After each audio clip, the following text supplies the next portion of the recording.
Hey everybody, welcome back to the Canning Nana. Today I'm going to show you how to dehydrate potatoes. You know those scallop potato boxes that you buy at the store? Well, you can make them, and then you can make your own cheese sauce, whether it be white cheese sauce or yellow cheese with cheddar cheese. You can do whatever you want, but you know where your potatoes are coming from, and there's not going to be any preservatives in your potatoes. So we're going to make scalloped potatoes. So we're going to cut these like I did. I have water boiling, which you see right here. And these are Yukon Gold potatoes. These are not russet. They're not white potatoes. I'm going to save you a little bit of time, and I'm going to show you in another video. Russet potatoes don't dehydrate very well. The Yukon Gold and the more waxy kind of potato, not the real dense potatoes like the russets. There's one more, I can't think of it. They don't dehydrate very well, or they dehydrate fine, let me say that. They don't rehydrate very well. These, you're going to see, will rehydrate very, very well and taste great.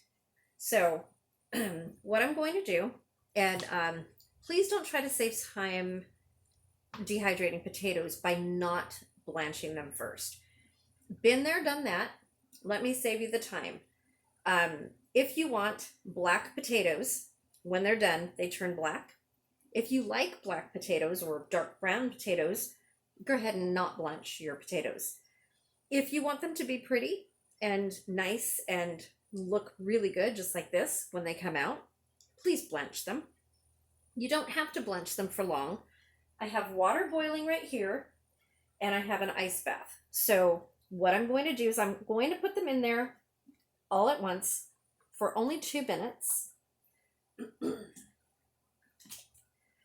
And these are about 4 large Yukon Gold potatoes that I cut up. Pretty much for this video. I have no scallop potatoes right now. Usually I have them in stock, but I don't have any. I'm running super low on dehydrated food, so that's one of the reasons that we're going to do a whole series on dehydrating food. The other reason is that I'm getting a lot of emails from you guys. You can email me at thecanningnana@gmail.com if you didn't know. I'm getting a lot of people excuse me, emailing me asking me to do more dehydrating videos because they're just getting into dehydrating and canning. Especially now with food shortages and things like that. People want to preserve food for longer. They want to know how to make their food last. And this is one of the oldest tried and true ways to do that. And you can dehydrate pretty much anything from vegetables and fruit and fish and meats, and then rehydrate them when you need them.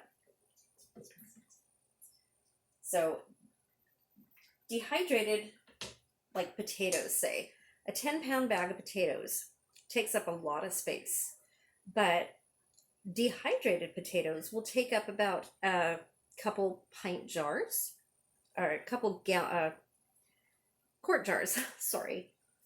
A couple quart jars, usually with a bag of potatoes. Same with onions. Onions take up a lot of space.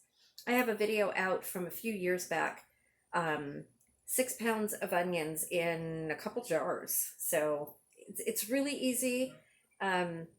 It's worth your time as long as you like the end product. Like I said, these are going to be scalloped, and I'm going to make them in different dishes using different cheese, or I can even fry them. We just got an air fryer. I don't know if you guys can see right here. That's my new air fryer. So I'm going to try to fry some of these too once they're cooked. So these are not cooked. We're only blanching them. I'm waiting for this to come to a boil again. Once it does, I'm going to plunge them in ice water, and then I'm going to take it over to my dehydrating tray, which I have right here. And I'm going to lay them flat on the dehydrating tray and then just put them in the dehydrator at 125 for probably about 6 to 7 hours. I don't think it's going to take that long, but we'll see. So these are just about boiling. And they look beautiful, and when they're done, they're going to look just as beautiful. This is really quick. Doesn't take much time to do this at all. I'll just show you once they cool off. When I put it in the bowl here and put it on the tray, I'll show you a couple of them, and then I'll show you once they're done. I'll come back and do another video for you. Okay, so these are boiling. We're going to just let them blanch just a little bit longer. We don't want it too long. And the reason that you blanch vegetables, a lot of people ask me that. One of the reasons is to keep the vitamins and in the vegetable.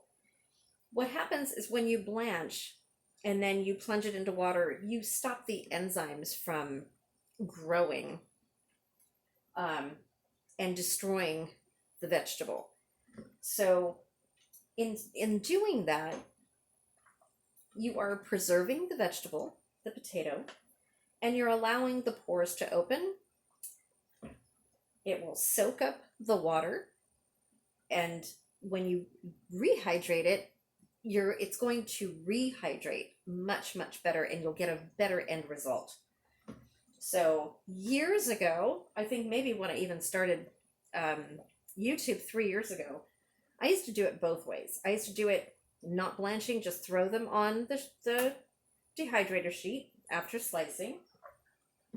And I used to blanch them, and the blanched ones always came out better. So you live and learn. You know, you try and you have mistakes.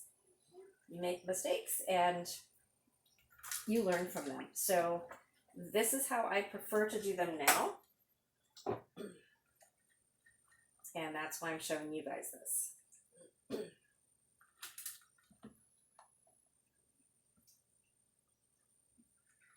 Just going to put them all in the ice water. Stop them from cooking. That's why we do the ice water. You just plunge them into an ice bath right after cooking. It stops the cooking process.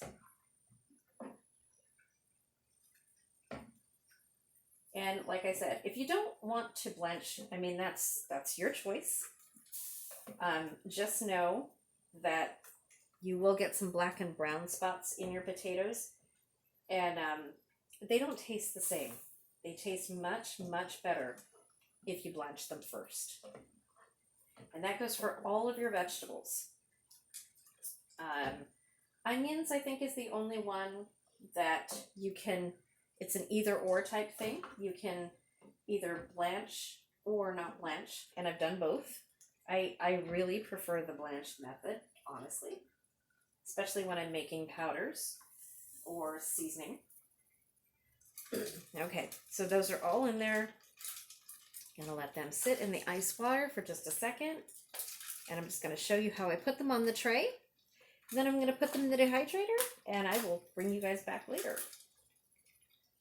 So with clean hands, I'm going to pick up one of my potatoes that's cool and set it on the tray. Let's do another one, and I'm just going to arrange them on the tray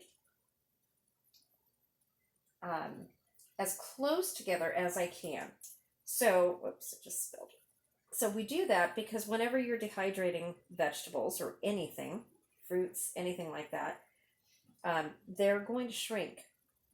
So get as many as you can on your dehydrating tray, and this way you'll still have a full tray when it's all done. These are some really big pieces that I cut. These look amazing. Oh, these are going to be so good. I tried to cut them uniformly. Didn't do a really good job, but they're right around 1/8 of an inch thick. Okay, So I'm going to show you what I have. So this is how I'm arranging it. And this is how I'm going to put it in my dehydrator, just like this.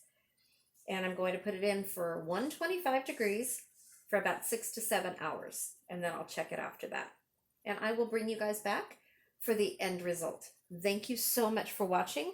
If you're not already subscribed, please subscribe. We're going to be doing a 5,500 plus subscriber giveaway with gift cards and products and canning and dehydrating books and things like that. It's going to be awesome. It's a big milestone for me. So I would appreciate if you subscribe. You do need to be subscribed to my channel to be a winner. And there'll be more information on that in just a couple days. Working out the details, but almost done with that. So, as I said, please subscribe if you like what you see. Lots more videos coming. And you'll be the first to be notified that I upload a new video. And that's always good. So I will see you guys soon. Thanks for watching, you guys, and have a great day.